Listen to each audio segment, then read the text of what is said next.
అందరికీ నమస్కారం. కార్తీక పురాణం 3వ అధ్యాయం. జనక మహారాజా, కార్తీక మాసమున ఏ ఒక్క చిన్న దానము చేసినను అది గొప్ప ప్రభావము గలదై వారికి సకల ఐశ్వర్యములు కలుగుటయే కాక మరణానంతరము శివ సాన్నిధ్యమును చేరుదురు. కానీ కొంతమంది అస్థిరములైన భోగభాగ్యములు విడవలేక కార్తీక స్నానములు చేయక అవినీతి పరులై భ్రష్టులై సంచరించి కడకు క్షుద్ర జన్మలు అనగా కోడి కుక్క పిల్లిగా జన్మింతురు. అధమము కార్తీక మాస శుక్ల పౌర్ణమి రోజు అయినను స్నాన దాన జప తపాదులు చేయకపోవడం వలన అనేక చండాలాది జన్మలెత్తి కడకు బ్రహ్మ రాక్షసిగా పుట్టుదురు. దీనిని గురించి నాకు తెలిసిన ఇతిహాసం ఒకటి వినిపించెదను. సపరివార సమేతముగా శ్రద్ధగా ఆలకింపుము. బ్రహ్మరాక్షసులకు ముక్తి కలుగుట. ఈ భరతఖండమందలి దక్షిణ ప్రాంతమున ఒకానొక గ్రామములో మహావిద్వాంసుడు, తపశ్శాలి, జ్ఞానశాలి, సత్యవాక్య పరిపాలకుడు అగు తత్వనిష్ఠుడు అను బ్రాహ్మణుడు ఒకడు ఉండెను.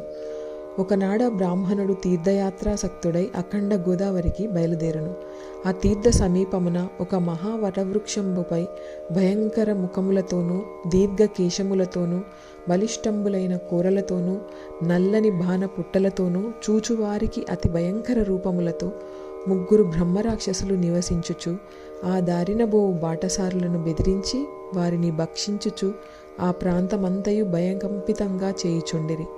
తీర్థయాత్రకై బయలుదేరి అఖండ గోదావరి పుణ్యక్షేత్రమున పితృదేవతలకు పిండ ప్రదానము చేయుటకు వచ్చుచున్న విప్రుడు ఆ వృక్షము చెంతకు చేరుసరికి యథాప్రకారము బ్రహ్మరాక్షసులు కిందికి దిగి అతని చంపబో సమయాన బ్రాహ్మణుడు ఆ భయంకర రూపములను చూసి గజగజ వణుకుచు ఏమీయూ తోచక నారాయణ స్తోత్రము బిగ్గరగా పఠించుచు, ప్రభో ఆర్తత్రాణ పరాయణ అనాథ రక్షక, ఆపదలోనున్న గజేంద్రుని, నిండు సభలో అవమానాల పాలగుచున్న మహాస్వాద్వి ద్రౌపదిని, బాలుడగు ప్రహ్లాదుని రక్షించిన విధంగానే ఈ పిశాచముల బారి నుండి నన్ను రక్షించు తండ్రి అని వేడుకొనగా ఆ ప్రార్థనలు విన్న బ్రహ్మరాక్షసులు, జ్ఞానోదయం కలిగి మహానుభావ, మీ నోటి నుండి వచ్చిన శ్రీమన్నారాయణ స్తుతి విని మాకు జ్ఞానోదయమైనది, మమ్ము రక్షింపుడు అని ప్రాధేయపడిరి.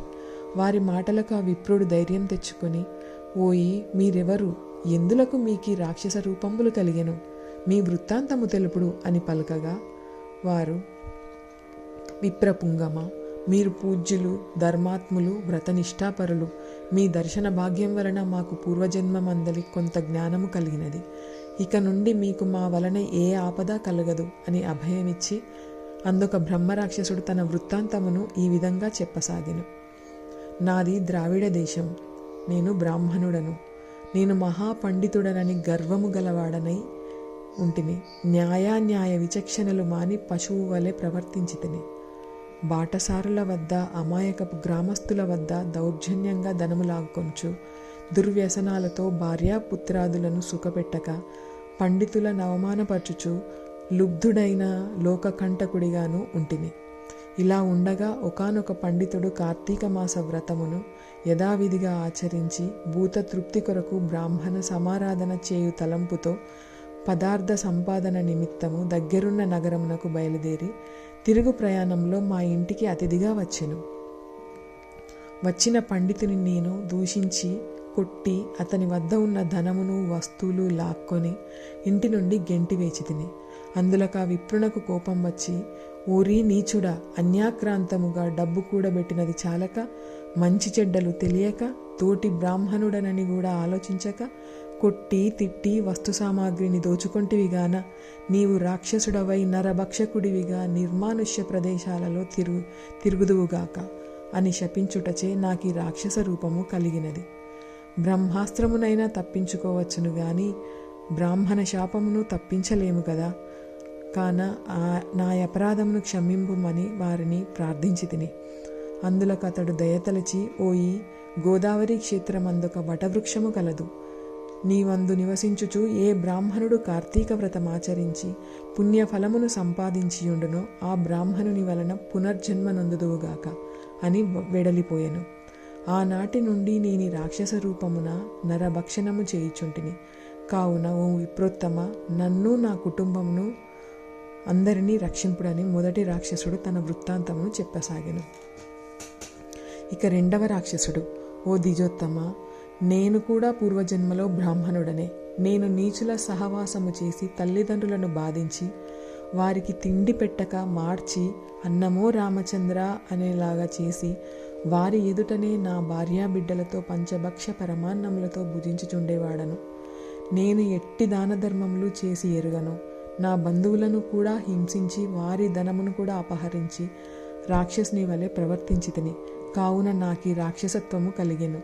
నన్నీ పాప పంకిలము నుండి ఉద్ధరింపుము అని బ్రాహ్మణుని పాదములపై పడి పరిపరి విధములా వేడుకొనెను. మూడవ రాక్షసుడు కూడా తన వృత్తాంతమును ఇలా తెలియజేసెను. మహాశయ, నేనొక సంపన్న కుటుంబంలో పుట్టిన బ్రాహ్మణుడను. నేను విష్ణు ఆలయంలో అర్చకునిగా ఉంటిని.